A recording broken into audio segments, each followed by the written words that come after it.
Wabah monkeypox atau mpox tengah menjadi perbincangan hangat dan memicu kekhawatiran masyarakat. Penyebaran mpox ini telah menyebar ke berbagai penjuru dunia selain Kongo, seperti Swedia, Thailand, Burundi, Kenya, Rwanda, Uganda, hingga Indonesia. Wabah monkeypox atau mpox sedang menjadi perbincangan hangat di jagat sosial belakangan dan memicu kekhawatiran di masyarakat. Wabah ini sendiri dipicu oleh varian baru virus mpox clade 1B yang menimbulkan kekhawatiran global karena penyebarannya yang cepat dan minimnya informasi mengenai jenis ini. Penyakit ini menyebar melalui kontak dekat termasuk kontak seksual. Penyebaran mpox ini telah menyebar ke berbagai penjuru dunia selain Kongo seperti Swedia, Thailand, Burundi, Kenya, Rwanda, Uganda hingga Indonesia. Dr. Alain Mangolopa yang merupakan koordinator lapangan tanggap darurat kantor Kivu Utara Organisasi Kesehatan Dunia mengutarakan krisis penyakit ini sudah berlangsung terlalu lama dan dampaknya sudah terlihat. Populasi ini terus hidup dalam kondisi yang sangat rentan. Pergaulan bebas menjadi hal yang meningkatkan risiko penyebaran berbagai penyakit tersebut.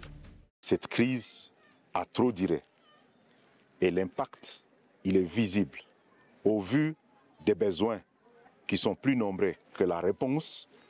Ces populations continuent à vivre dans les conditions très vulnérables et dans la promiscuité. Et ceci met plus de risques par rapport à l'expansion des différentes maladies. Il y a déjà le choléra qui a fait plus de 2 ans.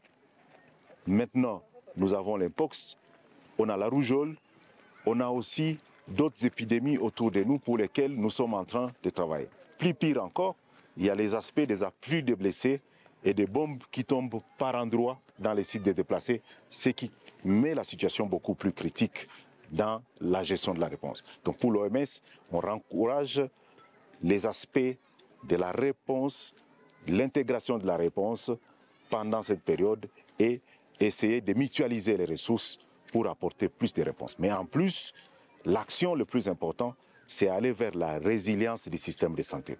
D'autant plus que cette crise a trop duré.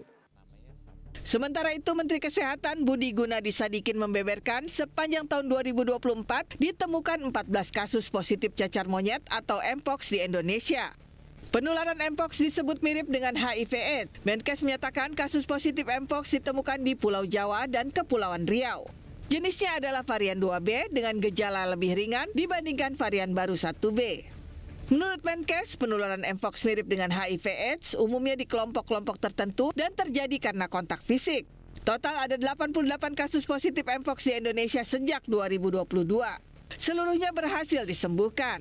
Menkes juga menjelaskan Badan Kesehatan Dunia WHO menaikkan status kewaspadaan penyakit mpox karena ditemukan varian baru 1B menyebar di Afrika. Varian ini memiliki fatality lebih tinggi dibanding varian sebelumnya. Setelah kita koordinasi, ternyata karena ada varian baru, ada strain baru, ada clade baru yang namanya 1B. Ini fatalitasnya lebih tinggi daripada yang sebelumnya. Yang ada di Indonesia, di Asia itu umumnya 2B. Nah, topik yang kedua sekarang di Indonesia gimana? Indonesia sejak 2022 waktu status Public Health Emergency of International Concern ini dinaikkan oleh WHO sampai sekarang ada 88. Ya. Tapi paling banyak terjadi di tahun 2023, ada sekitar 73. Di tahun 2024 sendiri itu ada 14 yang kita sudah konfirmasi positif dari awal tahun. Apalagi saya sampaikan dari 88 ini 100% sembuh. Ya, 100% sembuh karena 100% mereka adalah varian atau clade-nya 2B. Presiden Joko Widodo meminta jajarannya meningkatkan kewaspadaan terkait penyebaran penyakit cacar monyet atau mpox. Hal itu disampaikan Presiden saat memimpin rapat penanganan mpox di Istana Jakarta. Presiden meminta jajarannya sangat hati-hati karena kasus mpox tengah mewabah di Kongo, Afrika Tengah dan menjadi perhatian Badan Kesehatan Dunia. Menurut Jokowi, protokol kesehatan harus disosialisasikan secara masif berkaca dari pengalaman menangani COVID-19.